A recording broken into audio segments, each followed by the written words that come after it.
আল্লাহ সুবহানাহু ওয়া তাআলা কোরআনে কারিমে 18 নম্বর পারার প্রথম সূরা সূরা মুমিনুনের শুরুতে আল্লাহ বলেছেন, আউযু বিল্লাহি মিনাশ শাইতানির রাজীম, ক্বাদ আফলাহাল মুমিনুন, সেই ঈমানদাররা সফল হবে, আল্লাযীনা হুম ফি সালাতিহিম খাশিউন, যারা তাদের সালাতে খুশু অবলম্বন করে, মনোযোগ ধরে রাখে, খুশুর সাথে সালাত আদায় করে।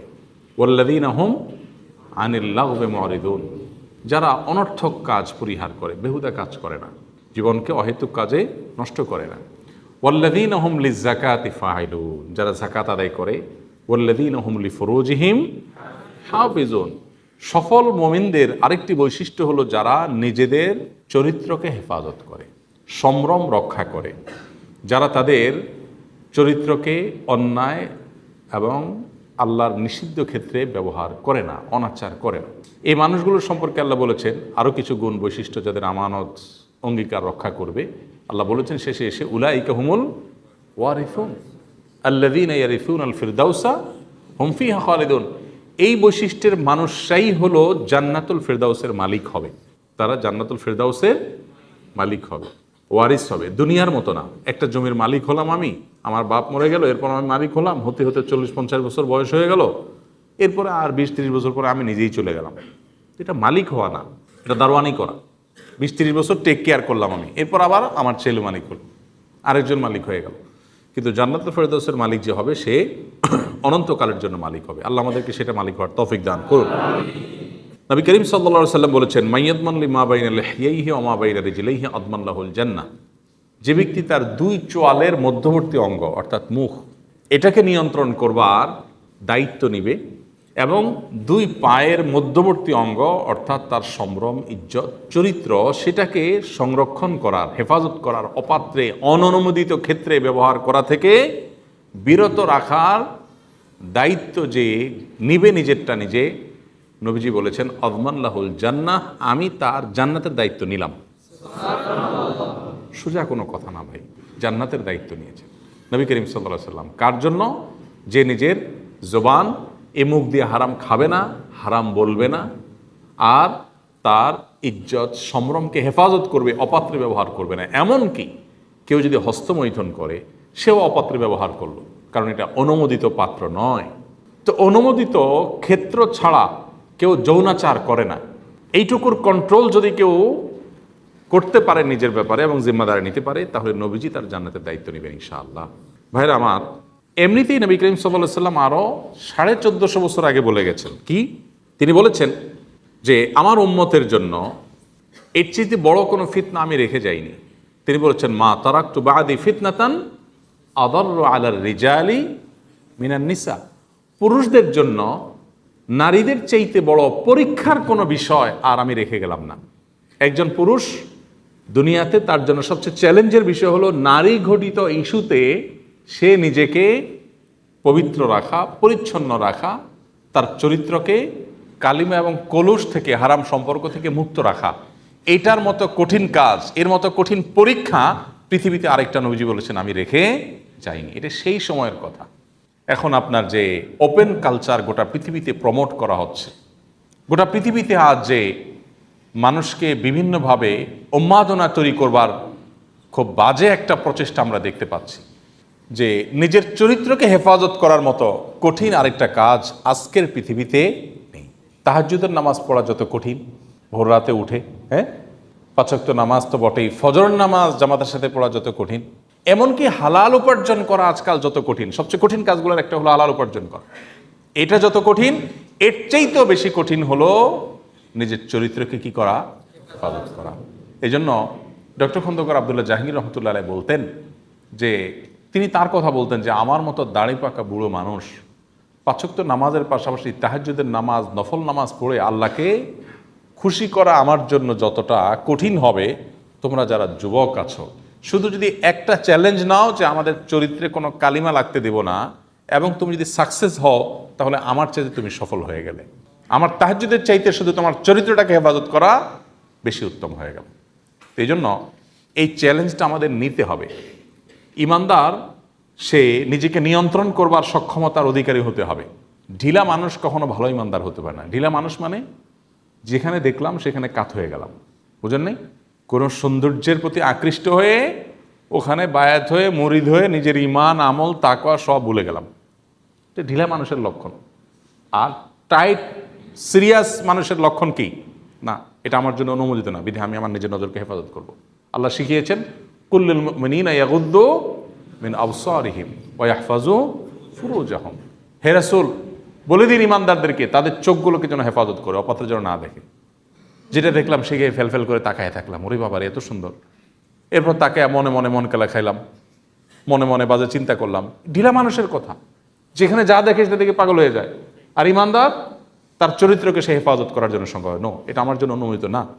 চোখের এরিয়াতে আমি আঁচ করতে পেরেছি যে এমন কিছু এসেছে যেটা আমার জন্য দেখার অনুমোদন নেই।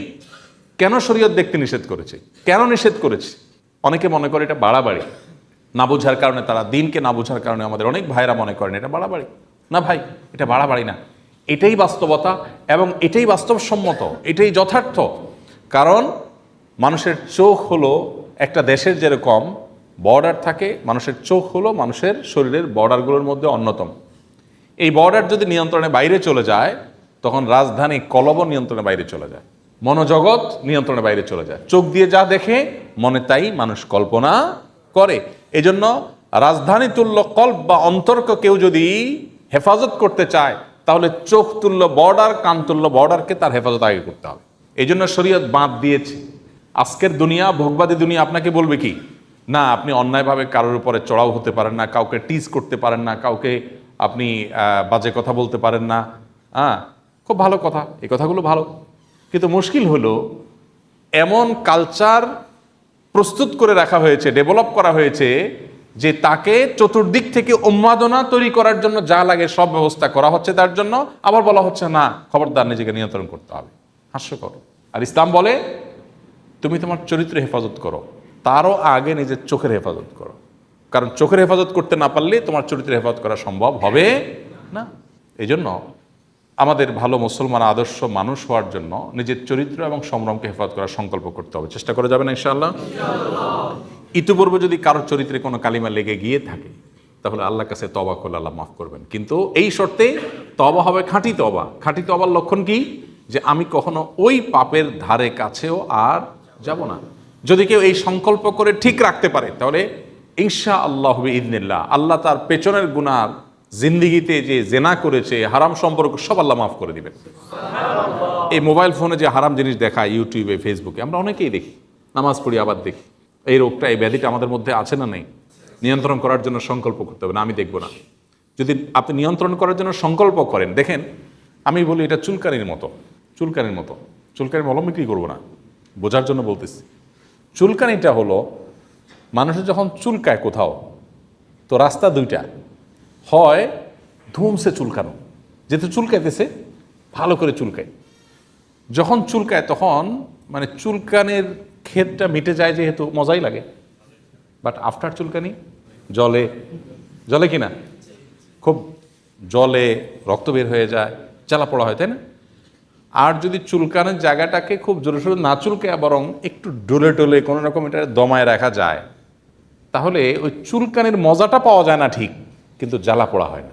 এখন কেউ যদি মনে করে না, ইউটিউবে আমি একটা দরকারি জিনিস দেখতে ঢুকছি, তার আশেপাশে যত বেদরকারি বেহুদা জিনিস আছে, যত হারাম জিনিস আছে, একটাও ছাড়ব না, কারণ আমার চুলকায়, অতএব চুলকানি মিটাইতে হবে। এখন মিটাইতে গিয়া তার কি আসলে জ্বালা কমবে না বাড়বে? বাড়বে। কিভাবে বাড়বে? যখন দেখে তখন মনে মনে কল্পনা করে, ইস, কিন্তু ইস করে তো লাভ নাই। তখন কি হয় বলেন? পরের চ্যাপ্টারটা বলেন না, কি হয়? ওটা যখন চোখের আড়ালে চলে যায়। আল্লাহ রাব্বুল আলামিন আমাকে যে নারীর সৌন্দর্য দেখতে নিষেধ করেছেন, আল্লাহ নিষেধ করেছেন কেন? আল্লাহর কোনো লাভ আছে? আমাদেরকে বাঁচাবার জন্য নিষেধ করেছেন। আল্লাহ জানেন যদি আমরা দেখি, তাহলে দেখার পরে মনে মনে অস্থিরতা বাড়বে, আমাদের ঈমান আমল নষ্ট হবে, আখিরাত ধ্বংস হবে, দুনিয়া ধ্বংস হবে। এখন দেখার পর, সৌন্দর্য কারোর অবলোকন করার পর, হারাম ও পাত্রে দৃষ্টি দেওয়ার পর তিনি চোখের আড়াল হয়ে গেলেন। এবার আপনার মনের ভিতরে জ্বালা শুরু হবে কি হবে না? আর যদি আপনি না দেখতেন, যদি আপনি না দেখতেন, আঁচ করতে পেরেছেন যে এরকম কিছু চোখের দৃষ্টি সীমানার মধ্যে এসেছে, আমি দৃষ্টিকে অবনত করে ফেললাম। আল্লাহ বলেছেন কুল্লিল মুমিনিনা ইয়াগুদ্দু মিন আবসারিহিম, ইমানদার পুরুষদেরকে বলে দিন তারা যেন তাদের চোখকে অবনত করে। যদি আমি চোখটা অবনত করে ফেলি এবং তার দিকে আমি দৃষ্টিপাত যদি না করি, তাহলে কি হবে? ওই যে চুলকানির মতো, তখন একটু কষ্ট হবে, কিন্তু সাথে সাথে একটা হাদিস আছে, কেউ যদি হারাম পরনারীর দিকে দৃষ্টিপাত করবার সুযোগ পায়, এরপরে সে যদি না দেখে, আল্লাহ তাআলা তাকে সাথে সাথে একটা ঈমানের স্বাদ আস্বাদন করার তৌফিক দান করেন।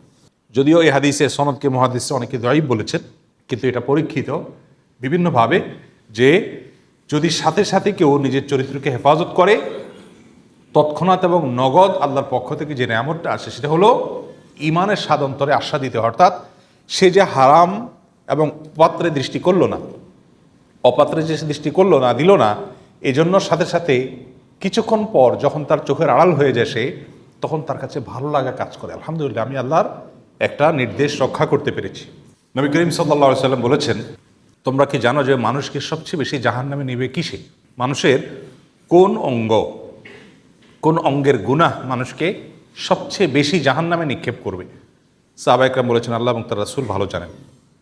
তখন নবীজি বলেছেন, আল ফামু আল ফারাজ, মুখ এবং লজ্জাস্থান, এ দুটি অঙ্গ মানুষের সবচেয়ে বেশি জাহান্নামে যাওয়ার কারণ হবে।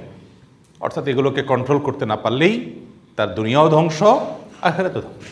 এই জন্য ভাই আমাদের নিয়ত করতে হবে ইনশাআল্লাহ আমরা ইউসুফ আলাইহিসসালামের চরিত্রের অধিকারী হওয়ার চেষ্টা করব ইনশাআল্লাহ।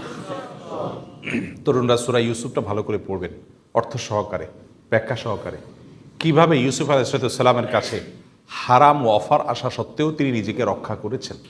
আরশের নিচে যে 7 শ্রেণী মানুষকে আল্লাহ তাআলা ছায়া দিবেন, এর ভিতরে এক শ্রেণী মানুষ হলেন সেই মানুষ যে মানুষ রাজুলুন দাআতহু ইমরাআতুন যাতু মানসাবিন ওয়া জামাল, যে পুরুষকে কোনো সুন্দরী এবং সম্ভ্রান্ত নারী হারাম রিলেশনের অফার করবে, প্রেমের প্রস্তাব দিবে, অবৈধ সম্পর্কের, হারাম সম্পর্কের অফার করবে, আর সে বলবে ইন্নী আখাফুল্লাহ, আমি আল্লাহকে ভয় করি।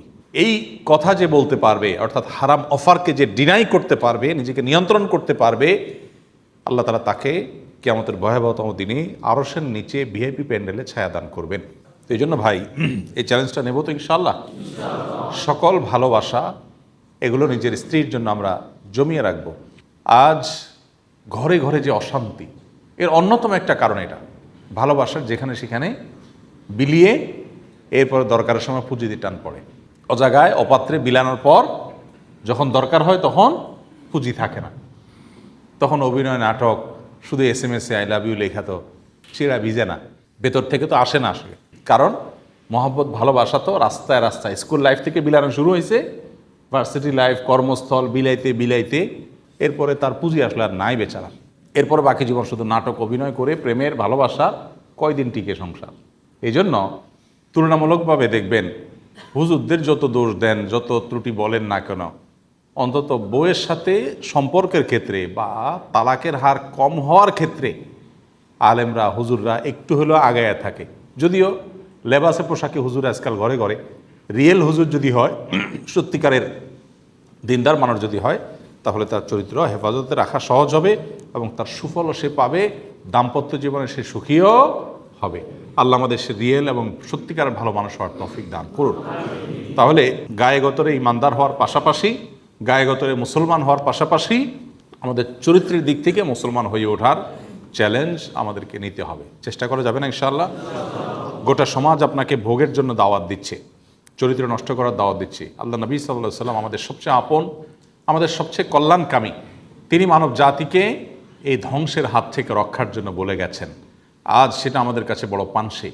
আজ কোনো যুবকের যদি হারাম রিলেশন না থাকে, মনে করা হয় সে বোধহয় রিজেক্টেড, বাতিল, অচল, কেউ তাকে চয়েস করলো না, অথচ সেই হলো পিওর, আর বাকি সব ভেজাল।